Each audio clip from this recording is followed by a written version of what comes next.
24 फरवरी 2022 में Russia Ukraine के Kyiv नाम की जगह पे अटैक करता है और अटैक करने का कारण था पुतिन का डर।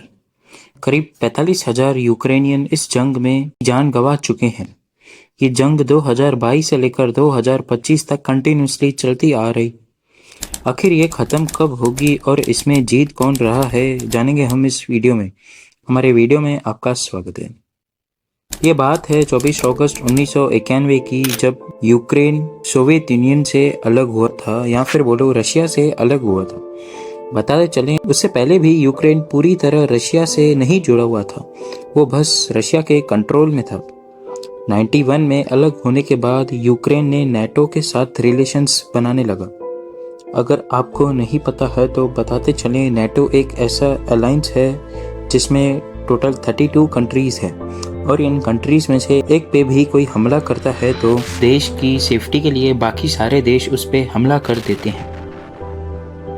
और इसी अलायंस का मेंबर यूक्रेन भी बनना चाहता है, लेकिन व्लादिमीर पुतिन को इस बात का डर था कि अगर हमारे बॉर्डर पे एक और कंट्री नेटो अलायंस की बन गई तो हमारे देश की सेफ्टी को खतरा हो सकता है। क्या सिर्फ एक ही रीजन की वजह से पुतिन यूक्रेन पे हमला कर रहा है? ऐसा नहीं है। देखो, पुतिन ऐसा भी कहते हैं कि ईस्टर्न यूक्रेन में कुछ लोग हैं जो रशियन लैंग्वेज बोलते हैं और रशिया को सपोर्ट करते हैं, और पुतिन यह भी क्लेम करते हैं कि उन्हें यूक्रेन में मारा जा रहा है, उन्हें बचाने के लिए हम यूक्रेन पे अटैक कर रहे हैं। पर आप ही बताओ, क्या आपको ये पूरी तरह कन्विंसिंग लग रहा है? और सिर्फ इतना ही नहीं, पुतिन ये भी कहते हैं कि यूक्रेन एक असली देश नहीं है और रशिया से ही जुड़ा हुआ है, इसलिए वो उसे फिर से रशिया में शामिल करना चाहते हैं। एक और कारण इन सब के अलावा है कि एनर्जी और इकोनॉमिक पावर। देखो, यूक्रेन की जरिए ही रशिया के गैस पाइपलाइंस जर्मनी तक जाते हैं, और जिससे रशिया को बहुत फायदा होता है। और रशिया चाहता है कि यूक्रेन रशिया का ही पार्ट हो, जिससे ये ट्रेड वो और भी अच्छे से कर सके। ये सब पुतिन के रीजंस हो गए यूक्रेन पे हमला करने के।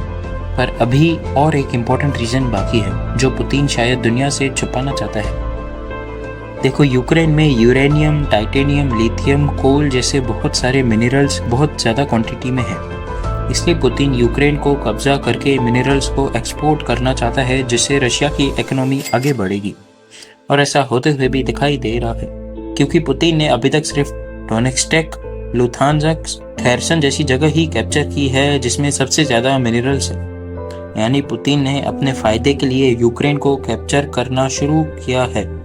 पर बताते चलें, पुतिन ने अभी तक सिर्फ 19% यूक्रेन ही कैप्चर किया है। इसका मतलब यूक्रेन का डिफेंस सिस्टम भी तगड़ा है।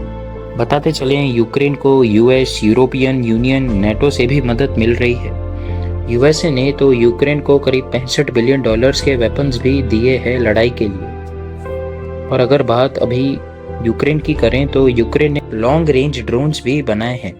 इन ड्रोन्स ने रशिया के मिलिट्री, एनर्जी और ट्रांसपोर्ट को बहुत डैमेज भी किया है। इन सब नुकसानों के अलावा दोनों देशों के दो मेन रिसोर्स का नुकसान भी हुआ है, जो है पैसे और सोल्जर्स। देखो, रशिया ने अभी तक करीब $167 बिलियन का खर्चा कर दिया है, और अगर बात करें यूक्रेन की तो वो करीब $0.5 ट्रिलियन है, यानी $500 बिलियन। और जब बात आती है सोल्जर की, तो दोनों में से कोई भी देश एग्जैक्ट नंबर नहीं बताता है सोल्जर्स के डेथ की। इन पैसों और जिंदगी का नुकसान देख के ट्रंप ने रशिया यूक्रेन वॉर को रोकना भी चाहा।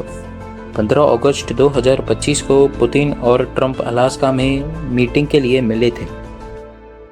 बताते चलें, उस समय मीटिंग में कोई भी डील नहीं हुई, पर इस पूरे किस्से में इंडिया को भी ट्रंप ने लपेट लिया। ट्रंप ने हम पे 50% टैरिफ की धमकी दी रशिया से ऑयल खरीदने पर। दरअसल ट्रंप का कहना यह था कि इंडिया का रशिया से ऑयल खरीदने पर रशिया यूक्रेन वॉर को सपोर्ट और बढ़ावा मिल रहा है। आपको इस ट्रंप की बात पे क्या कहना है, मुझे कमेंट बॉक्स में बताएं।